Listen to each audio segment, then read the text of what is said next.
Actes chapitre 20, verset 28. Actes chapitre 20, verset 28. Et nous allons tirer notre thème de ce soir. Un thème très important pour le ministère pastoral. Et c'est en plein dedans. Actes chapitre 20, verset 28. Prenez donc garde à vous-même et à tout le troupeau sur lequel le Saint-Esprit vous a établi évêque, pour paître l'Église de Dieu qu'il a acquise par son propre sang. Okay, donc nous avons des sujets vraiment intéressants ici, mais le sujet central de ce soir, c'est paître l'Église de Dieu. Paître l'Église de Dieu. Notez dans ce verset, prenez donc garde, il faut faire attention. C'est une priorité. À vous-même. Souvent, on veut entretenir le troupeau et on dit attention à vous, mais le pasteur n'est jamais libre de danger non plus, et de tentation, et de distraction. Et donc, il faut faire attention à nous. Et une fois qu'on est vigilant pour nous-mêmes, on va pouvoir être vigilant aussi pour les autres. La sentinelle sur la tour de la ville doit faire attention à lui-même de ne pas somnoler, de ne pas dormir, parce que s'il y a un danger qui vient, il doit pouvoir avertir les autres. Premièrement, prenons garde à nous-mêmes. Il ne faut pas qu'on se croie au-delà de la tentation, au-delà de la chute. Ensuite, il dit « et à tout le troupeau sur lequel le Saint-Esprit vous a établi évêque ». Le mot « évêque », tout simplement, veut dire « surveillant ». Dieu nous a confié la garde, la surveillance de son Église pour paître l'Église de Dieu qu'il a acquise par son propre sang. C'est l'Église de Dieu. Il faut qu'on se rappelle de cela à tout moment, parce que souvent, quand il y a un problème, on va prendre ça personnellement. Ah, j'ai un fidèle qui a péché dans l'Église, qu'est-ce que je vais faire? C'est pas ton Église. Premièrement, c'est pas ton fidèle, c'est l'Église de Dieu qu'il a acquise par son propre sang. C'est une brebis de Dieu. Et nous sommes des dispensateurs, des gérants pour paître l'Église pour Dieu. Et donc nous paissons l'Église de Dieu. Maintenant, on veut se concentrer sur cette expression-là, paître l'Église de Dieu. Le mot paître est un terme de berger qui réfère à aider le troupeau, faire tout le nécessaire pour la santé du troupeau.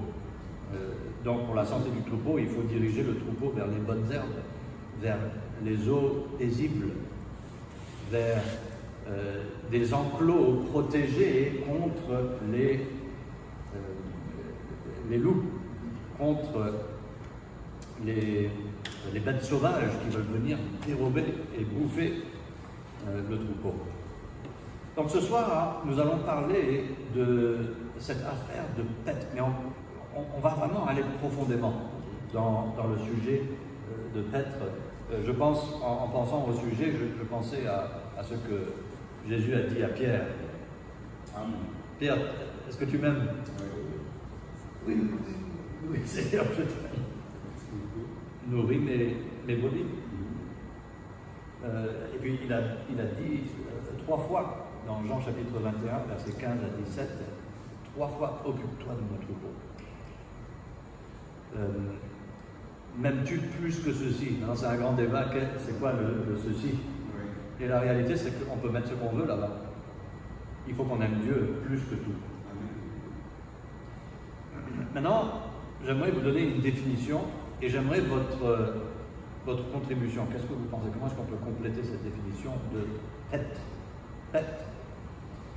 De paître l'Église de Dieu, c'est d'aider les croyants à réussir pour la gloire de Dieu. Ça, c'est une définition que j'ai essayé de méditer dessus.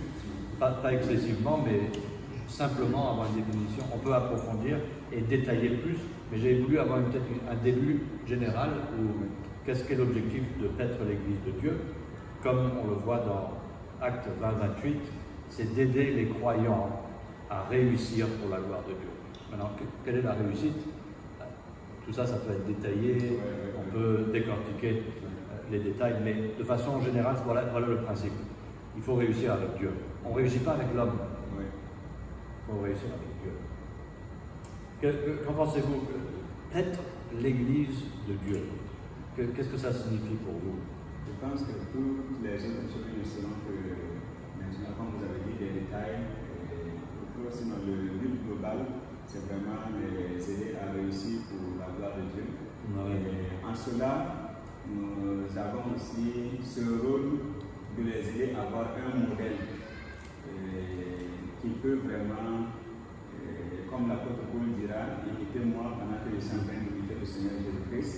Donc nous sommes censés jouer ce rôle aussi. En cela aussi, nous sommes censés, comme vous avez dit, ça fait référence, Pètre revient par exemple à un berger.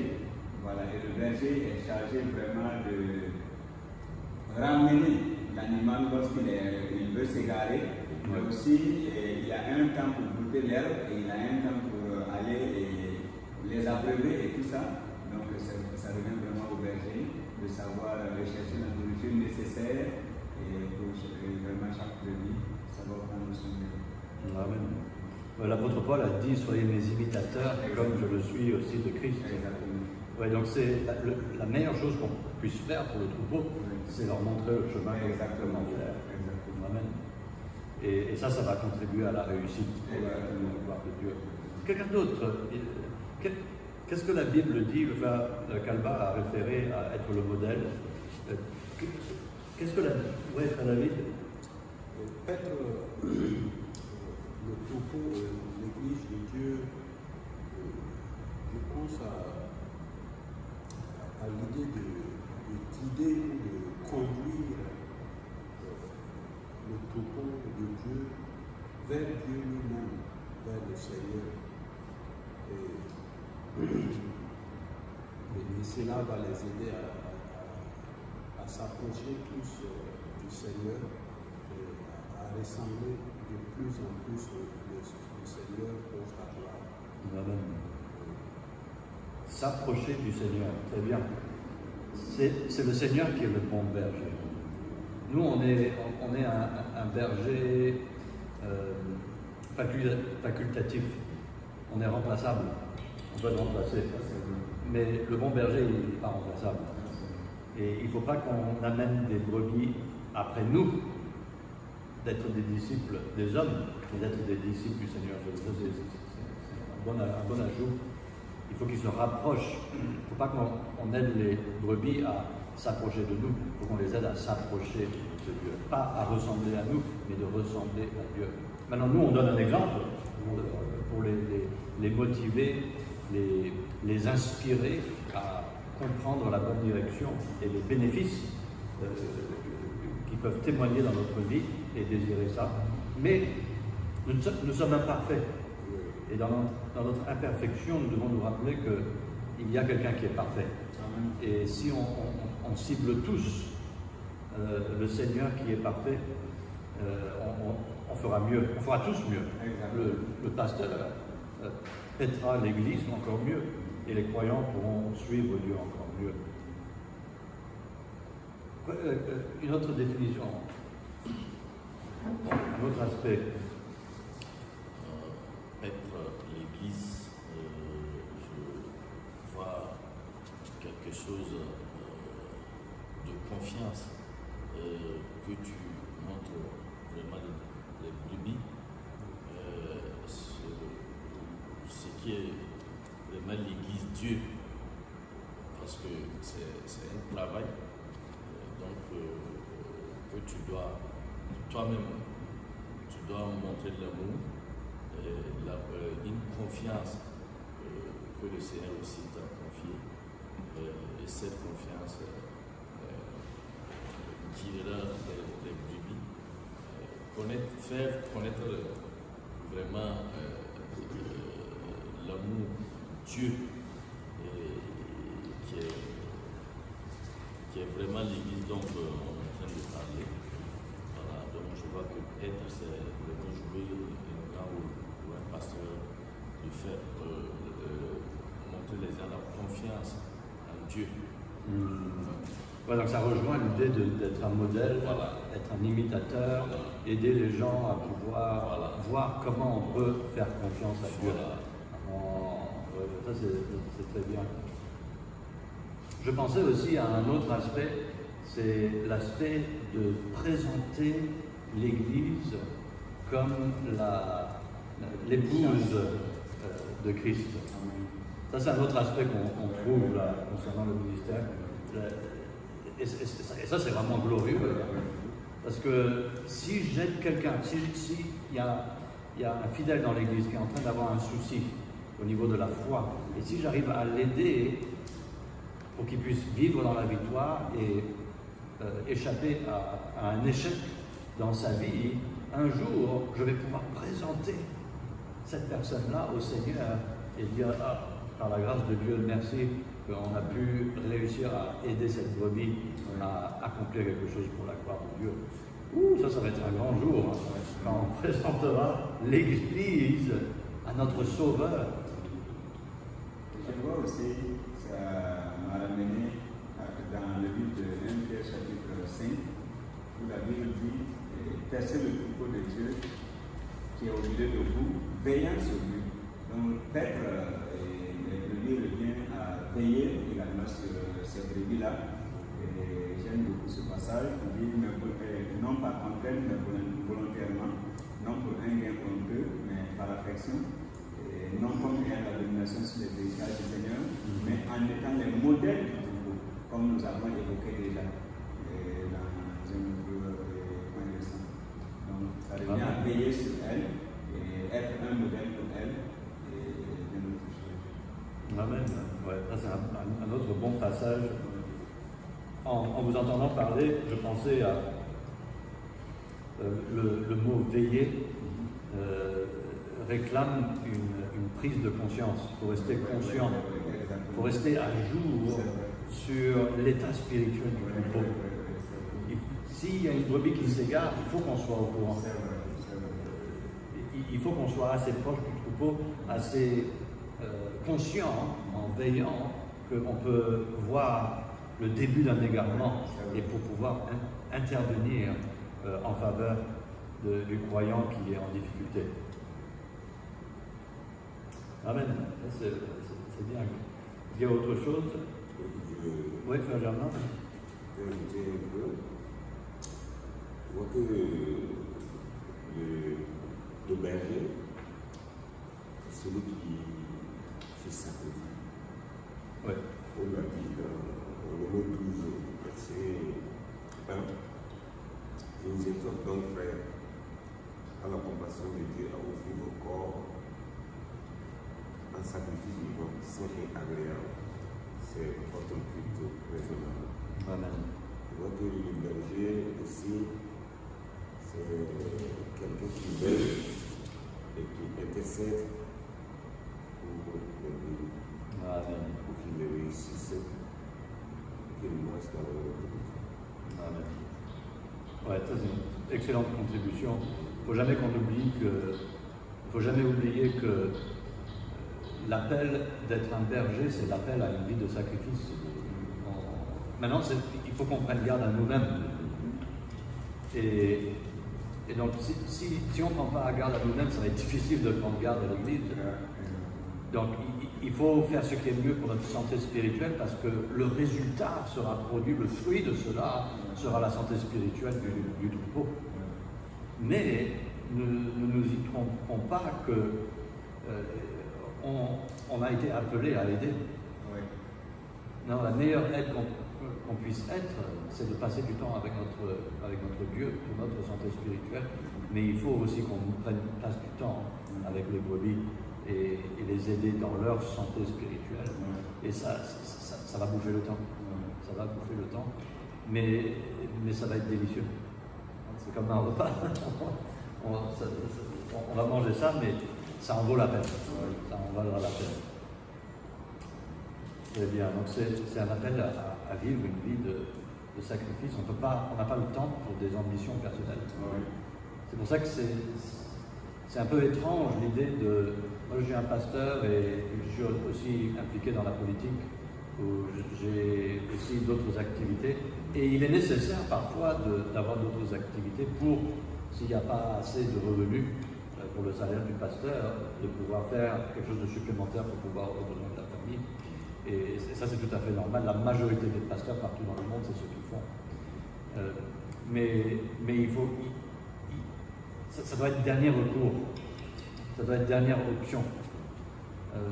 Il faut qu'on se concentre sur le troupeau. Ça, c'est le travail le plus important. On ne va pas rivaliser. Exactement. Et c'est pour ça qu'il faut faire attention de trop s'engager vers les choses du monde. Je connais un pasteur au Burkina, il m'a beaucoup encouragé, il a fait des études même en Europe, et lui, il a une entreprise.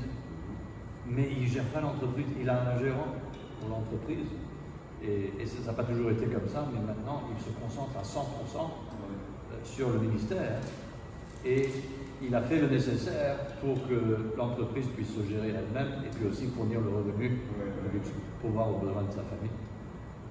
Et ça, c'est tout à fait acceptable. Il faut s'occuper de sa famille.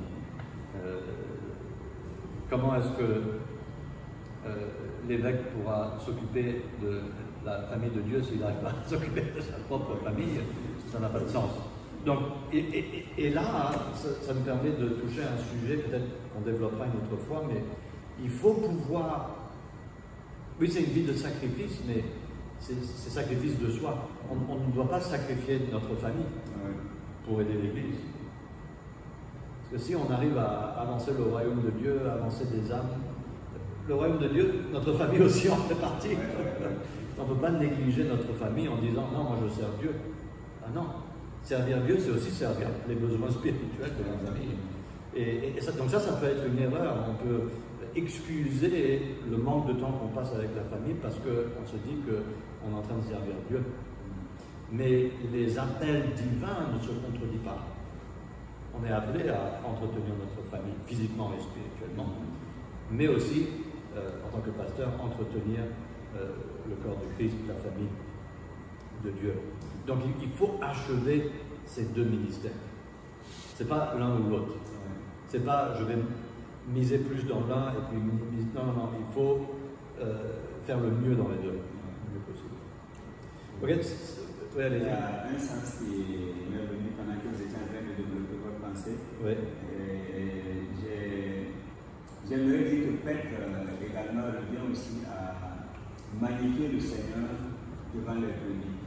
Je dis ça pour évoquer un peu la pensée de lorsque Jésus-Christ parlait du Saint-Esprit qui allait venir, il dit qu'il rendra témoignage de moi. C'est un membre secret du Saint-Esprit. Et nous savons vraiment que grâce à lui, nous sommes illuminés, nous pouvons vraiment. C'est lui qui est notre force. Et vraiment, il a agi avec puissance en nous, certainement. Mais c'est un homme qui est discret par trop pourtant. Ouais. Voilà, et nous, comme des bergers, lorsque le Seigneur établit un pasteur pour Pâques, son rôle n'est pas de se présenter lui-même, de se magnifier lui-même, mais c'est de magnifier le Seigneur. C'est-à-dire qu'on doit apprendre à se passer soi-même et laisser voir le Seigneur, les amener vraiment à voir le Seigneur lui-même. Et c'est là vraiment même que consiste notre gloire. C'est là que consiste notre gloire. Et c'est intéressant parce que le mot gloire et joie sont étroitement reliés. L'apôtre Paul a dit plusieurs fois, je me glorifie dans telle et telle chose. Et en réalité, il dit, il se réjouit. C'est synonyme. Exactement. Et merci d'avoir soulevé ce point parce qu'on a mentionné le sacrifice. Et en général, quand on pense au sacrifice, on n'est pas trop content. Mais il y a de la joie dedans. Il y a de la joie, c'est vrai. Et ça, c'est un autre exemple qu'il faut qu'on montre au troupeau. Il y a de la joie lorsqu'on on meurt à nous-mêmes, on se sacrifie à nous-mêmes, on sacrifie les choses, nos ambitions, nos projets, pour vivre pour la gloire de Dieu. Il y a de la joie dedans. Il y a même plus de joie dedans que de suivre ses propres. Celui qui voudra sauver sa vie la perdra, mais celui qui voudra perdra sa vie pour l'amour de moi la retrouvera. Et là, on est en train de parler d'une joie. On peut expérimenter sur cette terre, mais on ne peut même pas imaginer le niveau de joie qu'on va expérimenter quand on sera dans le ciel. Amen. D'ailleurs, moi, ça, c'est un des points qui m'a touché avec mon père. Parce qu'on a vu les trahisons, on a vu des dépressions, beaucoup de découragement. Mais à travers tout cela, Il y avait la joie. Amen. Et il ne faut jamais perdre la joie. Et on perd la joie quand on est trop concentré sur les problèmes Oui. plutôt que celui qui résout les problèmes. Et il faut se confier en Dieu. Ça rejoint l'idée du frère Jean.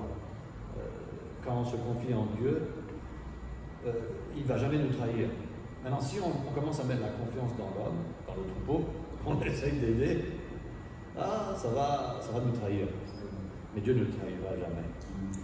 Amen. On a touché plusieurs points vraiment intéressants sur l'idée de paître l'Église de Dieu. Voici la grande question. Et vu la façon qu'on est parti, je ne sais même pas si on va arriver à la moitié des notes, mais c'est pas grave, on peut diviser en plusieurs sessions. Voici la question. Comment faire cela? Comment paître l'Église de Dieu? Ça, c'est la grande question. C'est facile de dire il faut bien s'occuper de l'Église, il faut les aider, mais comment? Comment? Ok, donc j'ai souligné plusieurs points ici. On en a 6 en tout. On va voir ce qu'on peut parcourir ce soir. Premièrement, comment est-ce qu'on peut paître l'Église de Dieu? Premièrement, il faut orienter le croyant à voir au-delà de son point de vue pour voir le point de vue de Dieu. Ésaïe 55, verset 9. Car autant les cieux sont élevés au-dessus de la terre, autant mes voix sont élevées au-dessus de vos voix, et mes pensées au-dessus de vos pensées. Il faut que nous-mêmes on réalise qu'on est insignifiant, qu'on est faible dans notre point de vue, dans nos idées. J'entends beaucoup au Burkina, voici ce que je pense, selon moi. Et maintenant, chacun a ses idées qui veut contribuer, mais pour être honnête et sincère, peu importe ce qu'on pense, peu importe notre point de vue, très peu d'importance, si ce n'est aucune importance. Tout ce qui est important, c'est le point de vue de Dieu. Exactement. Donc maintenant, ce qu'on devrait dire, c'est, au lieu de dire selon moi, on devrait dire selon la parole de Dieu. Parce que moi, je peux avoir des idées qui peuvent me trahir, qui peuvent marcher pendant un temps et puis échouer. Mais si on reste avec les idées de Dieu, Dieu a créé l'univers et il le maintient par sa puissance. Donc je pense qu'il a de l'expérience dans le succès. Et je pense qu'il a des meilleures idées que nous, je crois. Je suis persuadé que ses idées sont meilleures. À l'âge de 16 ans, même, c'est ça qui a révolutionné un peu ma vie. J'ai réalisé que si je laisse ma vie entre les mains de Dieu pour faire ce qu'il veut avec, Dieu fera de plus grandes choses que si je garde ma vie et j'essaie de forcer mes propres projets ou mes idées ou mes ambitions sur ma vie. Il faut qu'on aide le troupeau à penser comme ça. Le point de vue de Dieu est mieux. Le point de vue de Dieu est mieux. Et il faut aider les brebis à regarder au-delà. Au-delà. Et comment on fait ça? C'est par la foi. C'est par la foi, par la parole de Dieu. Jésus a dit à ses disciples, levez vos yeux. Regardez la moisson qui blanchit. Notre réflexe, c'est d'être coincé dans notre petit univers, notre petite vision qui se limite à nous et peut-être à notre famille et peut-être au mieux à notre patrie. Mais on a besoin du cœur de Dieu et le cœur de Dieu, c'est pour toute la planète.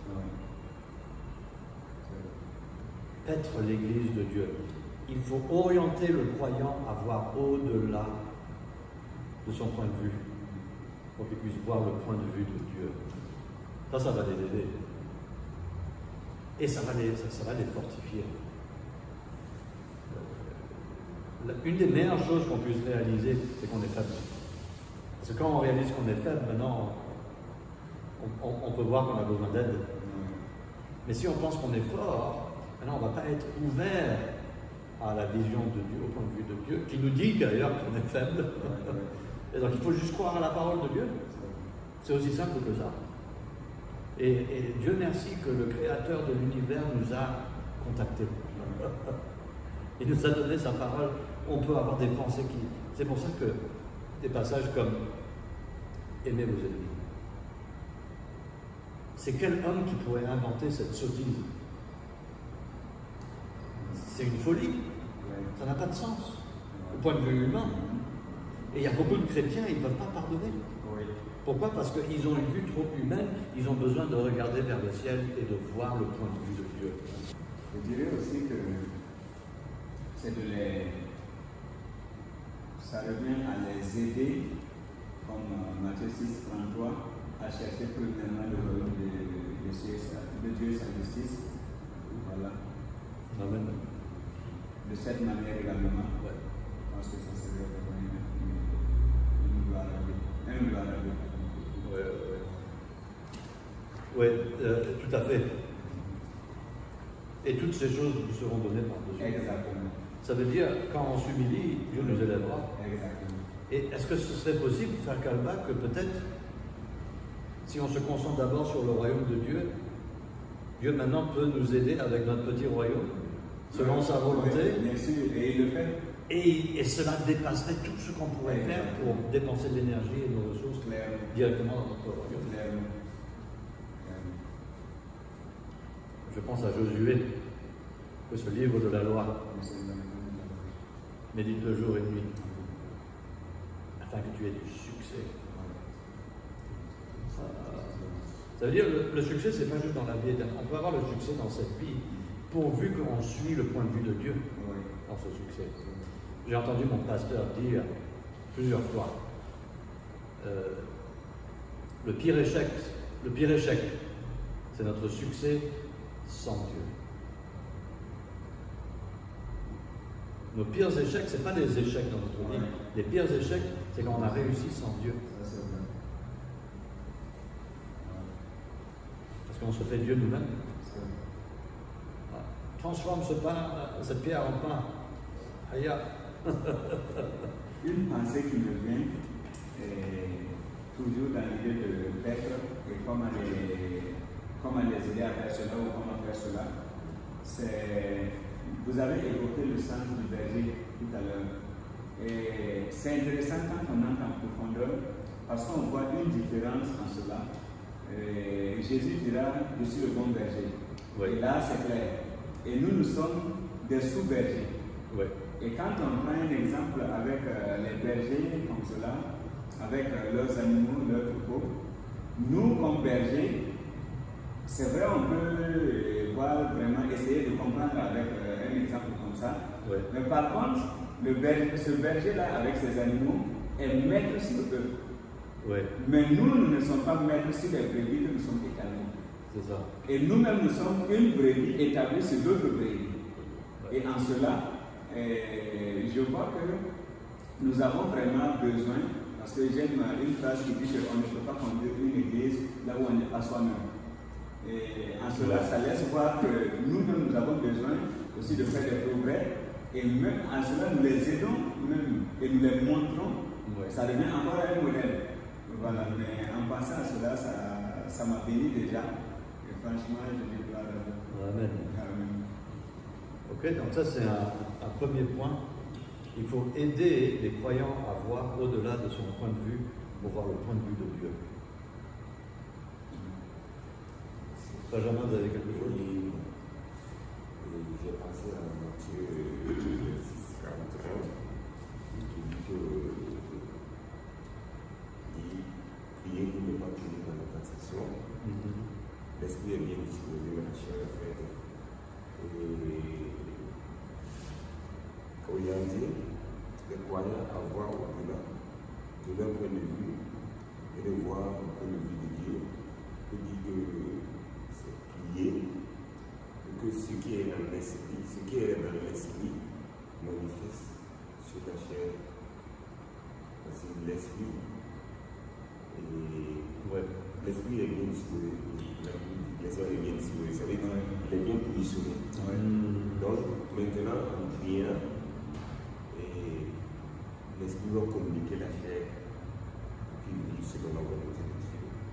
J'ai pensé à Élisée aussi qui était devant la troupe de Syrie. Et les serviteurs qui voyaient les troupes, ils ne voyaient pas le plan de Dieu, ils ne voyaient pas les anges. Et Élie qui regardait avec les yeux de Dieu, et il voyait avec ses yeux de foi, il voyait au-delà de ce que les serviteurs voyaient. Donc il a vu et les anges et Dieu les a vus. Amen. Ouais. David a vu Dieu avant qu'il a vu Goliath. Ouais. Et quand il a comparé les deux, il a dit c'est facile. C'est vrai. Le point de vue de Dieu considère le monde invisible. Plus sont ceux qui sont avec nous que ceux qui sont avec eux. Aussi, merci d'avoir souligné l'accent sur l'esprit.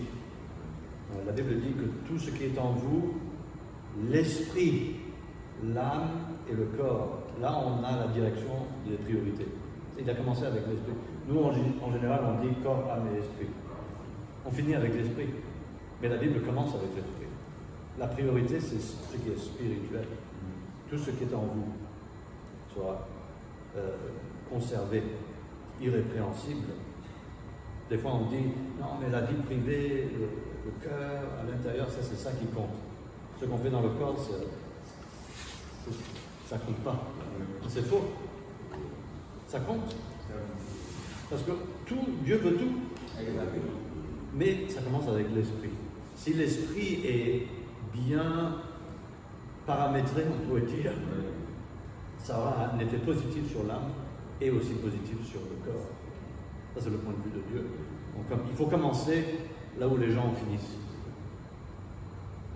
Et nous, on finit là où les gens commencent. Par exemple, surtout ça, c'est très pertinent concernant le mariage. Dans le mariage, on est tout de suite attiré par l'apparence physique, le corps. Mais la base du mariage ne devrait pas être le corps. Le corps fait partie des choses qui sont importantes, mais ça ne va pas venir en première position. Ça c'est l'esprit. Est-ce qu'on est dans la même foi? Est-ce qu'on a les mêmes idées? Est-ce qu'on a le même point de vue que de Dieu? Est-ce qu'on a un point de vue biblique, spirituel? Et si oui, ça va aider, ça va faciliter l'union au niveau de l'âme et au niveau du corps également. Excellent. Continuons avec le deuxième comment faire. Comment faire pour être l'Église de Dieu? Il faut guider le croyant à pouvoir distinguer entre ses inclinations personnelles et les principes de la parole de Dieu. Donc, qu'est-ce que ça veut dire? Souvent, on a des inclinations, des impressions, des sensations, comment est-ce qu'on pourrait dire, des réflexes. Et on peut mélanger les choses facilement. Les émotions ne sont pas forcément liées à l'Esprit de Dieu. L'Esprit, c'est l'Esprit de vérité. Et des fois, si on sent, pasteur, je ne me sens pas d'aller à l'église aujourd'hui. Est-ce que ça vient de Dieu?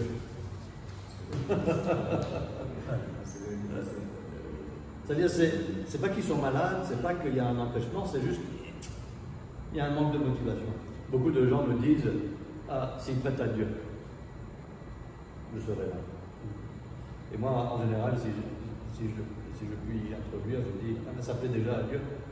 Il faut juste que ça plaît à vous. Ils n'ont pas le point de vue de Dieu. Et ils attendent que Dieu les pousse ou les transpose dans l'Église miraculeusement pour que pour eux, ça soit incontournable, que ce soit la volonté de Dieu. Et donc les gens n'arrivent pas à distinguer, les fidèles dans l'Église n'arrivent pas à distinguer entre ce qui est des impressions émotionnelles et des principes bibliques inchangeables qui ne sont pas à débattre. Et la majorité des chrétiens, malheureusement, des croyants, vont suivre leurs réflexes, leurs inclinations, plutôt que la direction de l'Esprit de Dieu dans leur vie. Ça, c'est très important à reconnaître en tant que pasteur. Maintenant, il faut qu'on aide les fidèles à pouvoir distinguer. Ce n'est pas tout ce qui est en vous qui est bon. Le cœur peut vous trahir, peut nous donner des excuses, et on pense que mais ça doit y avoir une raison, c'est valable. Peut-être valable pour le monde, mais pas pour Dieu. Donc il faut aider les croyants à distinguer entre les inclinations personnelles et les principes de la parole de Dieu. Ça m'a amené sur une pensée. Oui. Pierre, qui était conduit par l'Esprit de Dieu, a dit que tu es le Christ. Oui. Et Jésus a dit que c'était pensée bien de Dieu. Ouais. C'est même Pierre est venu une deuxième fois prophétiser. Tu ne mourras pas. C'est ça. Oui, Jésus a dit que Très bon exemple. tu vas me nier 3 fois avant que le coq chante. Donc Pierre n'a pas discerné et l'esprit, parce que l'esprit lui a communiqué les pensées de l'autre côté, et ici il croyait que c'est l'esprit aussi, et il s'est trompé. Je ne peux pas penser à un meilleur exemple. Ouais, tout à fait. Ouais, Jésus a dit, ce n'est pas la chair et le sang qui t'a révélé cela, mais c'est mon Père qui est dans les cieux. Ça c'est spirituel, ça c'est scripturaire, ça c'est biblique, ça c'est divin.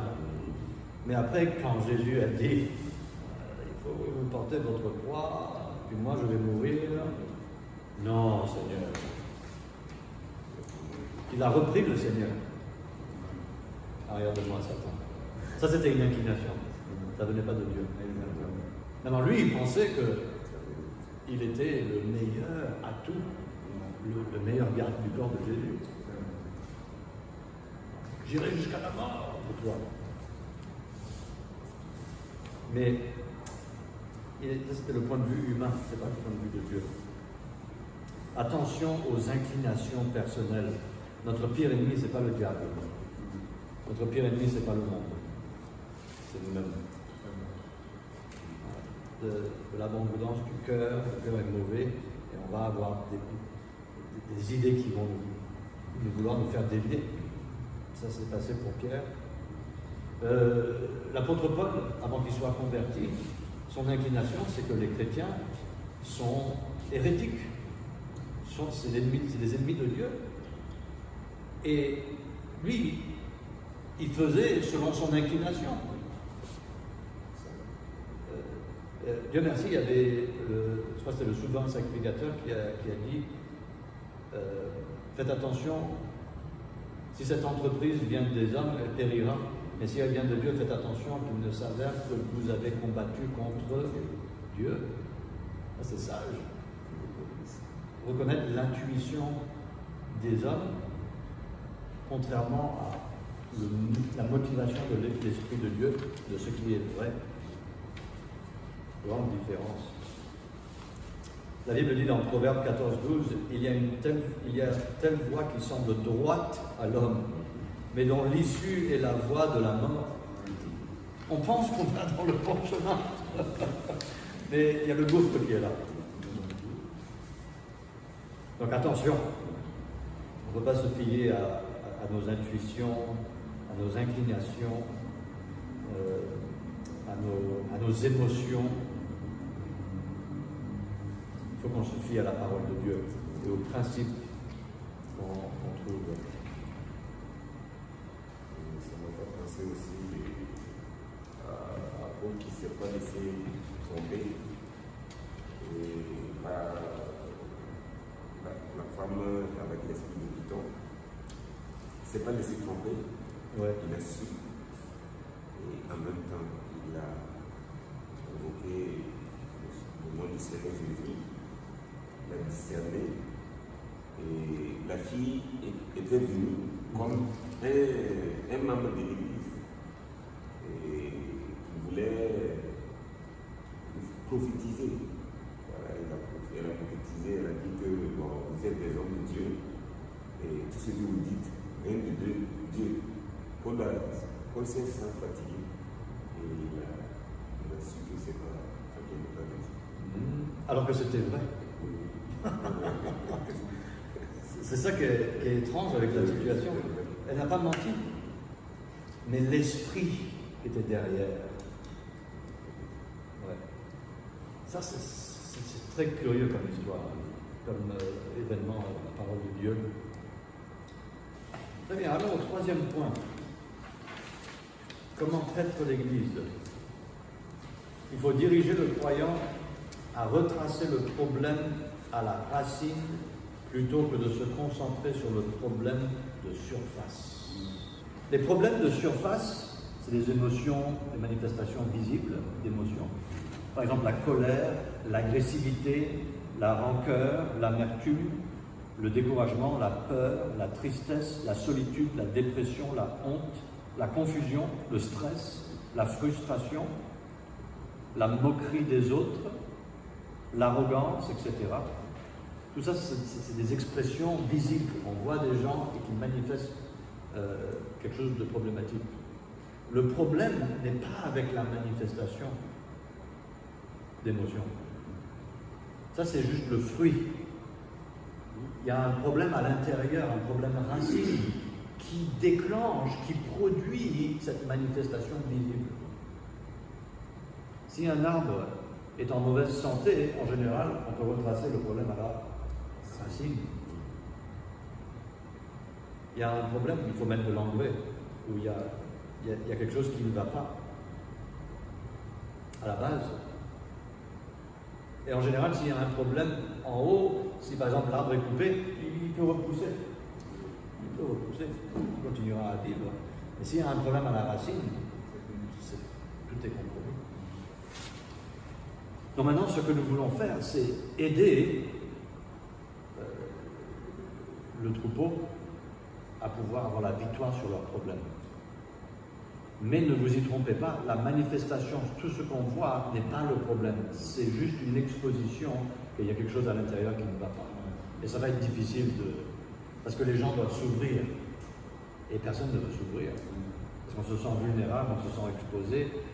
Quelqu'un va utiliser ça contre moi, mais il y a quelque chose de profond qui les a blessés et ils sont malades spirituellement et la maladie se manifeste à l'extérieur. Voici quelques exemples de problèmes racines. Ce sont des sentiments intérieurs. Le manque de pardon. On ne peut pas voir ça. La convoitise. Dans notre cœur, on convoite quelque chose, on ne peut pas le voir. La jalousie. Des fois, la jalousie peut se voir, mais en général, ça commence à l'intérieur. L'impureté morale. Le rejet, se sentir rejeté. L'impuissance, se sentir incapable de pouvoir faire quelque chose par rapport à une situation. Le doute. La culpabilité. Une pauvre estime de soi. Ou une estime de soi trop élevée. Un manque d'ambition. Et puis, il y a beaucoup d'autres problèmes à la racine qui peuvent déclencher des émotions visibles. Notez, le pauvre estime de soi et aussi estime trop élevée. Il existe une fausse humilité, où les gens disent « Non, moi je ne vaux rien », mais ce n'est pas divin parce qu'ils cherchent la pitié des gens. Donc c'est une autre manifestation de l'orgueil, mais c'est de l'autre côté du jeton. Il y a été affecté. Voilà, exactement. Il y a une motivation derrière, on veut la pitié. Moi je connais des gens comme ça. Et ce qu'ils font, c'est parce qu'ils veulent les yeux, ils veulent la pitié des gens. Ils ne veulent pas la pitié de Dieu, sinon ils prieraient. Ouais. Et tout ce qu'ils font, c'est pour... Et donc il y en a qui vont jouer le jeu de pauvre moi, pauvre victime que je suis. Et ils manipulent les gens. C'est dangereux. Il y a mon oncle, il a dit qu'il a 3 filles. Et quand il corrigeait leurs filles, il disait les 2 premières étaient totalement différentes. L'une, quand tu la corrigeais, elle pleurait. L'autre, quand tu la corrigeais, elle gardait le sang-froid, le visage. Vous voyez, les gens sont différents en plus. C'est-à-dire que ce n'est pas tout remède qui peut s'appliquer à tout le monde. Il y a des personnalités différentes. Les problèmes à la racine sont toujours reliés à un principe biblique qui n'a pas été respecté. Le manque de respect pour la parole de Dieu conduit toujours à des problèmes. Et voici quelques principes bibliques que les croyants ont du mal à respecter. Premièrement, la conception divine.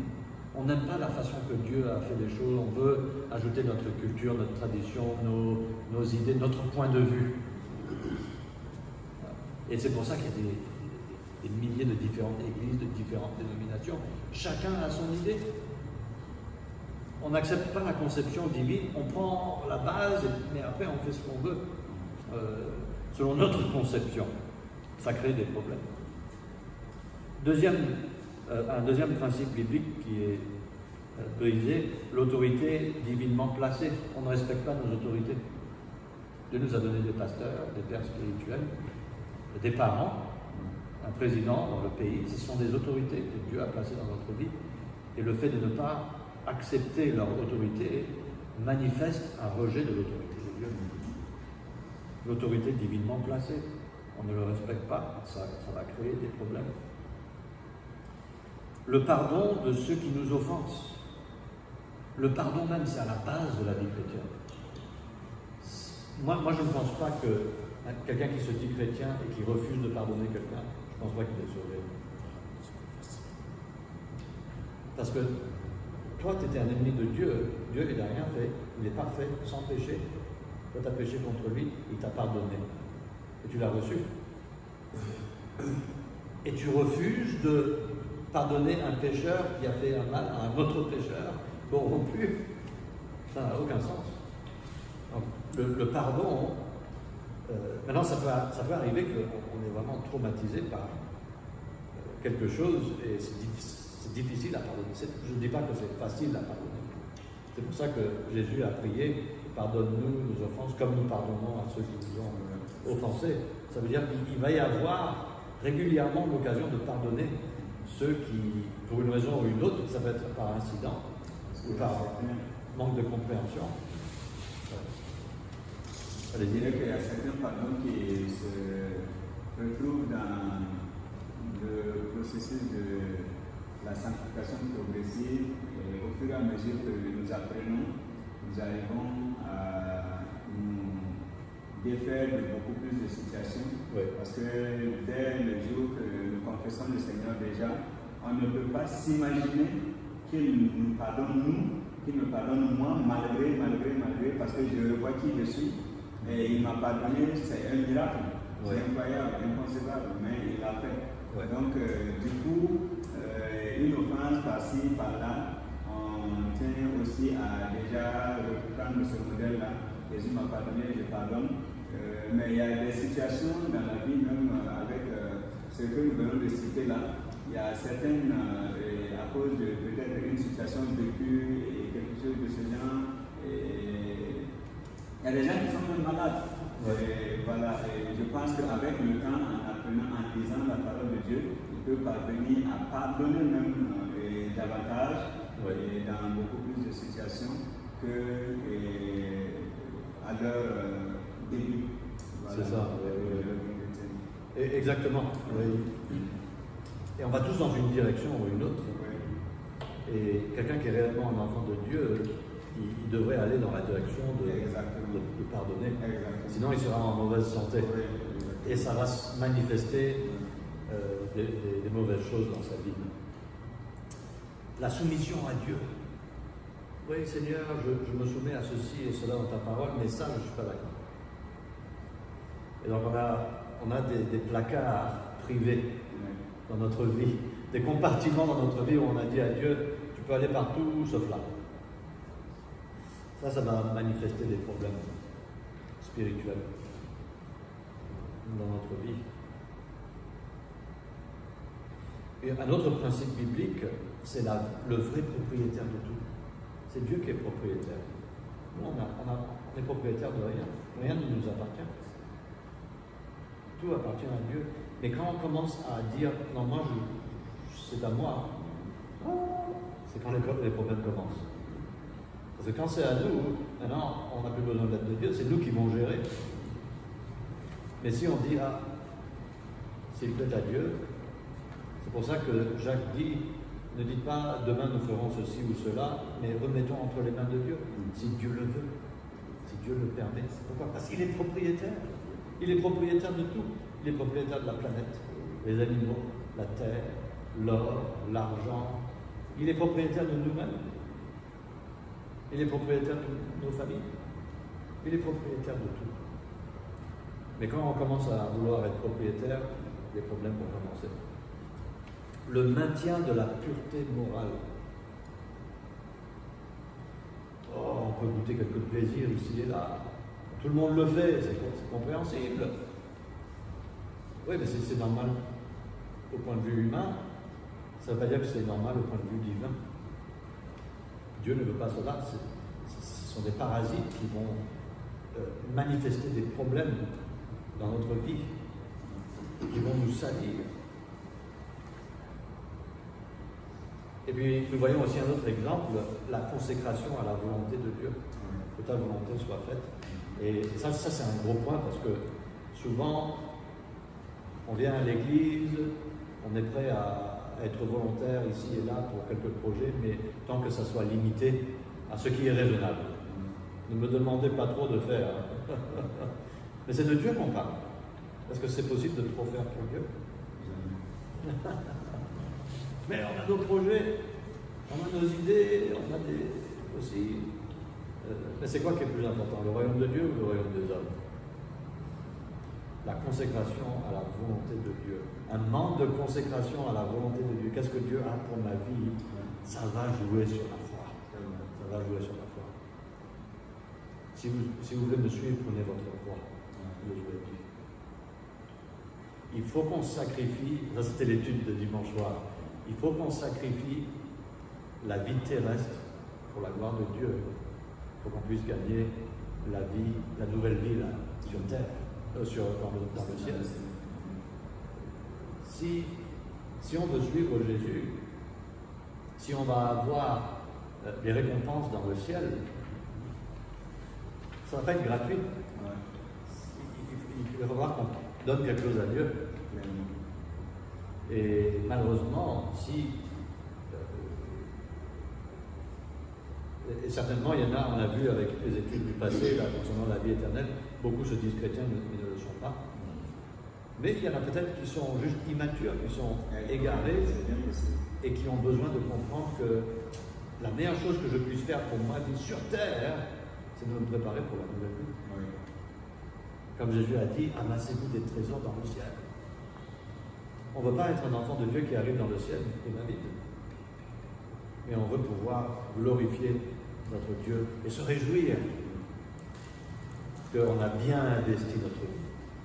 Ce n'est pas une perte de la vie, c'est un investissement. On investit notre vie dans le royaume de Dieu et on le récupère au centuple et plus que ça. Consécration à la volonté de Dieu. Qu'est-ce que Dieu pourrait faire avec une église qui est entièrement consacrée, avec tous les membres qui sont consacrés? Tous les chrétiens dans le monde totalement consacrés à leur Créateur, à leur Sauveur. Je vois un exemple qui va avec le point aussi. Oui. Il a dit diriger le croyant à réfracter le problème à la racine plutôt que de se concentrer sur le problème de surface. Et ça me fait penser à 1 Corinthiens 11 où l'apôtre Paul les a parlé de la Sainte Seine qui était mal observée. Ils avaient des infirmes, même des morts parmi eux, mais c'était juste parce qu'il y avait un principe biblique, un symbole qui était vraiment mal observé et ça les a causé beaucoup de douleur. Il ne fallait pas juste voir les morts, il fallait retourner à la source et voir. Il y a un faux pas qui a été fait, et c'est ce qui a conduit à ces résultats-là. Et ça m'a fait penser à lorsque l'apôtre Paul les a amenés à revoir vraiment leur manière d'observer la Sainte Seine là-bas. Pour appliquer même le point déjà à notre contexte actuel, amener le croyant à rétracter le problème à la racine plutôt que de se concentrer sur le problème de surface. Et ça me fait penser à même un des points que vous avez mentionné ici, la soumission à Dieu. Aujourd'hui, bon, depuis le temps de Jésus, il y a un manque d'ouvriers. Le problème est toujours d'actualité. Ça, c'est malheureusement. Voilà, mais je pense qu'il va encore, le besoin devient encore plus même qu'à ce temps. Voilà, et il y a manque de consécration, manque de soutien financier, il y a beaucoup de manque qu'on peut placer partout et dans beaucoup de domaines, et vraiment aujourd'hui dans l'œuvre de Dieu. Et lorsque j'essaie de relier tout ça, moi personnellement je me dis que c'est une manque de soumission à Dieu. Parce que ce n'est pas que Dieu ne parle pas, et ce n'est pas que la majorité ne savent pas, mais c'est comme vous venez de dire, oui, mais. Et il y a certaines choses, bon, on est prêt à faire à un niveau, mais pas à la quasi-totalité. Et c'est vraiment une manque de soumission qui fait que les gens périssent davantage. C'est une manque de soumission qui fait que nos églises ont moins d'offrandes. C'est une manque de soumission qui fait que vraiment l'œuvre se porte mal aujourd'hui. Et c'est ce que je dis. Amen. Une soumission partielle n'est pas une soumission. Clairement. Et on peut être satisfait et même impressionner les autres par notre soumission à 90%. C'est vrai. Mais il y a un 10% là qui maintient un problème. Je pense à l'apôtre Pierre, encore une fois. Vraiment, il est un bon exemple d'un chrétien qui est imparfait. Mais il avait des points positifs. Souvent, on le fatigue beaucoup avec ses défauts. Mais quand Jésus a dit à Pierre de lancer les filets, Seigneur, toute la nuit, on nettoie les filets. Mais comme tu as parlé, je vais jeter un filet. Une obéissance partielle. Bénédiction partielle. Le filet, tellement plein, il craquait. Imaginez s'ils avaient mis tous les filets. Dieu veut nous bénir avec un niveau de bénédiction qui est tellement impossible de mesurer si seulement on pouvait obéir complètement. Ouais, ce point-là de se consacrer à la volonté, se soumettre à la volonté de Dieu pour nous. Et elle est tellement mieux si seulement on pouvait voir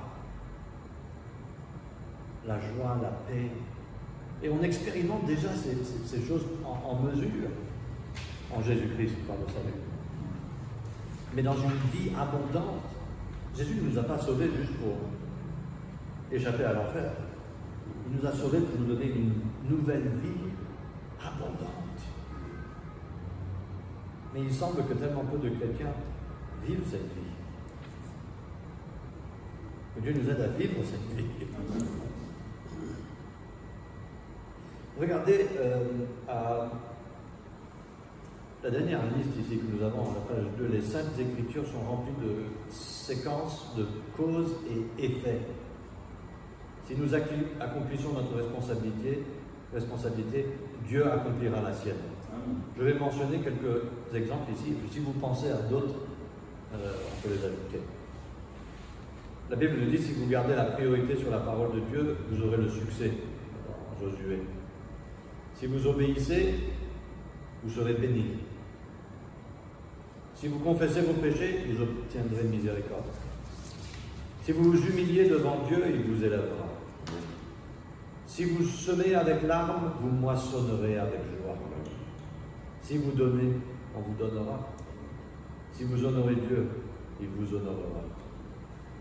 C'est pas complet, mais c'est un bon début pour nous montrer que par la foi, si on fait certaines choses, Dieu va nous rencontrer. Il va venir au rendez-vous. Si on est prêt à mettre un pied sur l'autre. Parce que Dieu lui-même, il n'y a personne qui va quitter quoi que ce soit, père, mère, frère, père, etc., sans en recevoir un ressenti. Oui. Donc, nous ne perdons jamais en servant Dieu ou en nous consacrant à Dieu. Amen. Ça, c'est une bonne. Au contraire, on gagne. C'est ça. J'ai entendu aussi, on ne peut jamais trop donner à Dieu. Oui. Je ne sais pas à qui je parlais. Je parlais avec un des fidèles de l'église et je lui ai dit que Si on donne tout ce qu'on a à Dieu tout de suite, et au point où on meurt de faim, on meurt et puis on va au ciel. Ça c'est au pire. Mais Dieu pourvoira. Dieu pourvoira aux besoins. Mais il reste à voir ce que Dieu peut faire avec un homme qui lui est consacré totalement, entièrement. Et on a un exemple. On a des exemples, non seulement dans la parole de Dieu, mais même dans l'histoire du christianisme, des hommes et des femmes qui ont été consacrés. J'aimerais donner juste un exemple. Il y avait une femme missionnaire qui est allée dans les îles Pacifiques. Elle a dit qu'elle veut donner l'évangile à un peuple cannibale. Et sa famille lui a dit non, il n'y va pas. D'autres chrétiens lui ont dit n'y va pas. C'est du suicide. Quand elle a pris le bateau, même ceux qui l'ont navigué, l'ont dirigé, ils ont dit il ne faut pas y aller. La dernière fois,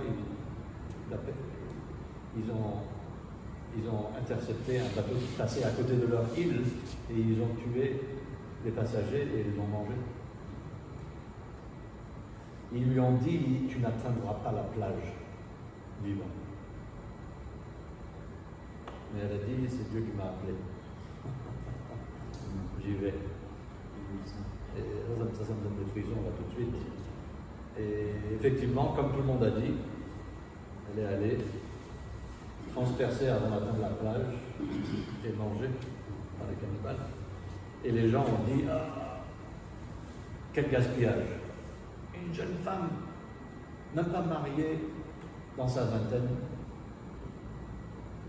morte.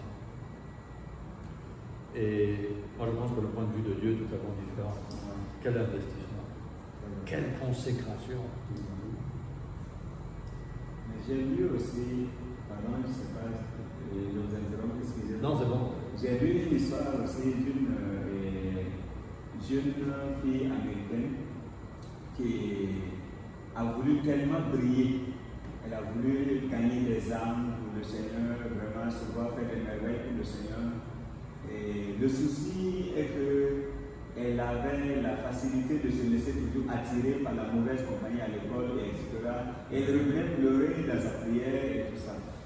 Et elle a prié, et à un moment donné, son âge avancé, elle priait même pour un partenaire, au moins savoir un jeune homme à qui se fiancer et se marier, tout ça. Mais ça n'arrivait jamais. Pendant que les autres avaient des fiancés, des maris, pour elle, on dirait que Dieu l'avait oublié. Et ça s'est passé comme ça jusqu'à un moment où, à l'école, ils sont arrivés lors d'une fusillade. Et on l'a fusillé dehors pendant qu'elle était en train de s'entretenir avec un jeune qui a aussi ses parents qui étaient en train de divorcer. Et ils sont arrivés lors de la fusillade, c'est par elles-mêmes qu'ils ont commencé. Et l'histoire dit que sa mort a impacté plus que sa vie. Ouais. Et lors de sa mort, ses camarades de classe même qui se moquaient d'elle parce qu'elle était trop chrétienne et tout ça, se sont convertis et ils ont même pleuré vraiment sa mort. Et même l'histoire a touché tellement de personnes qui se sont consacrées à Dieu et ça fait beaucoup de conversions. L'histoire dit des millions, honnêtement, de conversions que ça peut faire. Tellement de gens qui se sont consacrés et d'autres en apprenant vraiment ont eu des cœurs et touchés, d'autres même ont écrit à la famille et tout ça. Et vraiment, c'est intéressant. On peut voir que c'est une perte, mais c'est un investissement. Ouais. C'est un investissement. De sa vie, elle n'aurait pas peut-être pu faire jusque ça. Quand Dieu décide de faire une chose, c'est parfait. C'est vrai. Nous, on est trop affecté par le point de vue humain. Exactement. On ne réalise pas que Dieu sait exactement ce qu'il fait. C'est vrai. Il n'a pas perdu le contrôle du tout. C'est vrai. Il n'a jamais été plus sur le contrôle. On peut le dire. En tout cas, c'est ce que j'ai entendu, qu'on venait de dire. Puisqu'il y a deux vrais points qui sont là. Que nous devons nous aussi apprendre il y a la soumission. Puisque on a tiré la soumission. La soumission, c'est vraiment les choses clés qui tiennent même le poids. c'est quand tu te soumis, tu as la force. Voilà. Et puis, il y a, je vois aussi mettre Dieu en position. Parce que ça aussi, ça donne la force, voilà, à un croyant.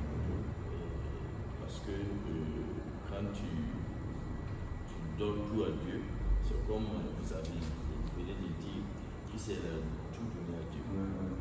Voilà, elle a tout donné à Dieu. Et on va voir que elle a eu une soumission, voilà, se soumet puisque elle sait qu'elle est vraiment elle sait elle-même, mais les autres ne peuvent savoir. Voilà. Donc cette soumission aussi a fait que quand on regarde, voilà, il trouve vraiment que vraiment, en tout cas, c'est une fille que toute personne va essayer de prendre quoi. Voilà, limiter. Voilà. Donc la solution est puis Dieu, quand tu lui dis en utilité, ça donne beaucoup de choses. Voilà, c'est vraiment profond. J'ai l'impression qu'on est juste à la surface d'un gros trésor. On est maudit par la nature pécheresse qui trouble notre vision. Notre vision est trop troublée. On est trop dans l'immédiat, on est trop dans le visible. On ne voit pas l'éternité, comment tout rentre en place. Et il faut qu'on aide, il faut qu'on se fortifie nous-mêmes, il faut qu'on prenne garde à nous-mêmes de maintenir cette perspective divine. Et puis maintenant, enseigner aux fidèles d'avoir cette perspective. Les souffrances de ce temps présent ne méritent pas d'être comparées avec la gloire à venir. Et tout contribue à cela. Un jour, on sautera tellement de joie que ça sera le plus grand saut qui est. Je pense à Étienne. On ne retombera plus sur terre.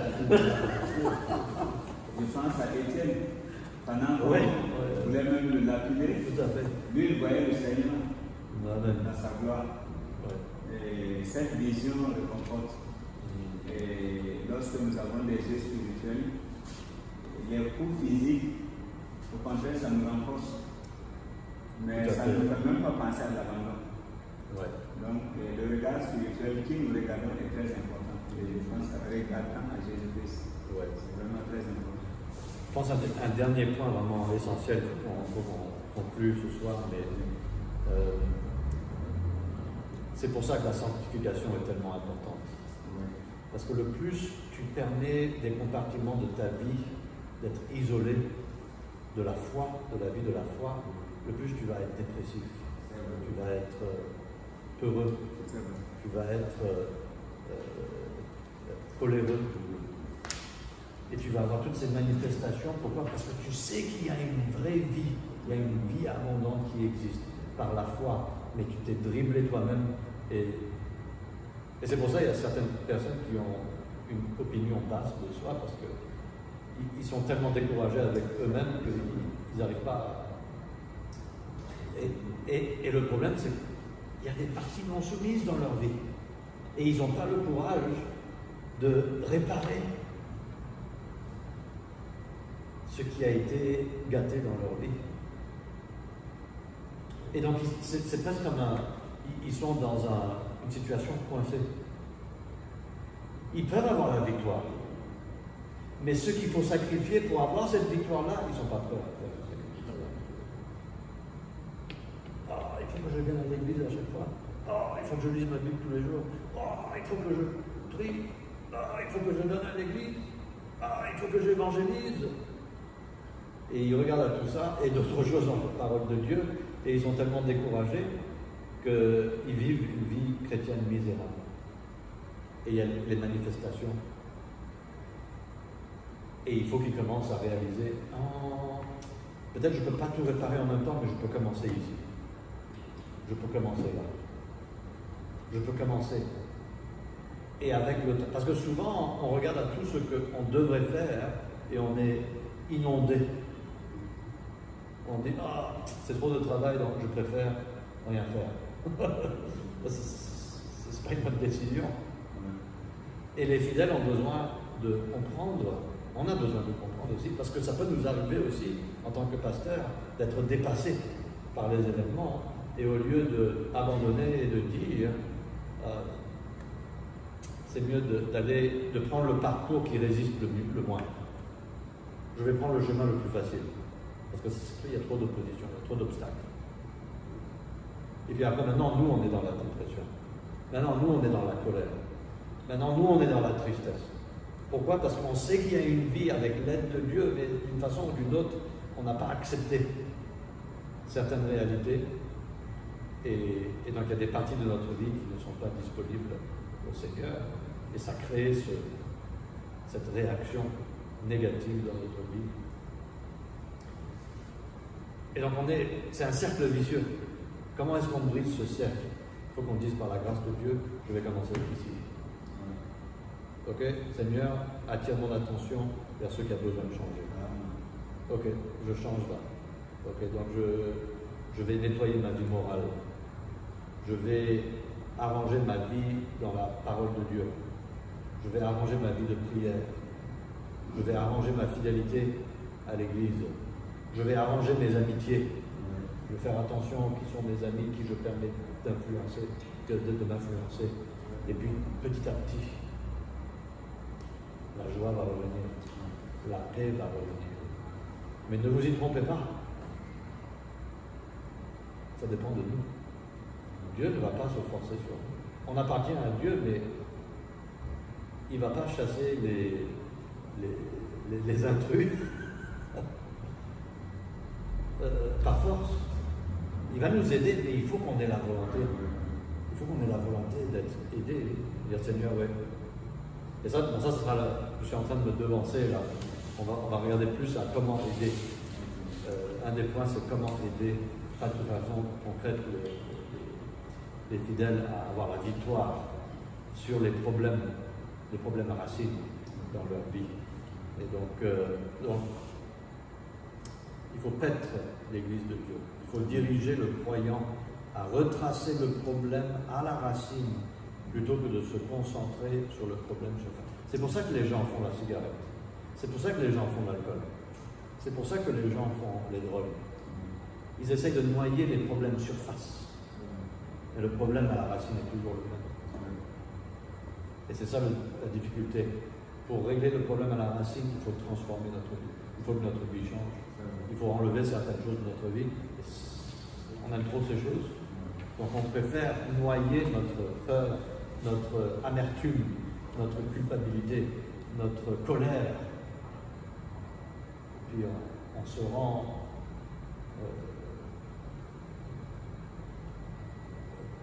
on enlève la sensibilité de la vie avec les substances.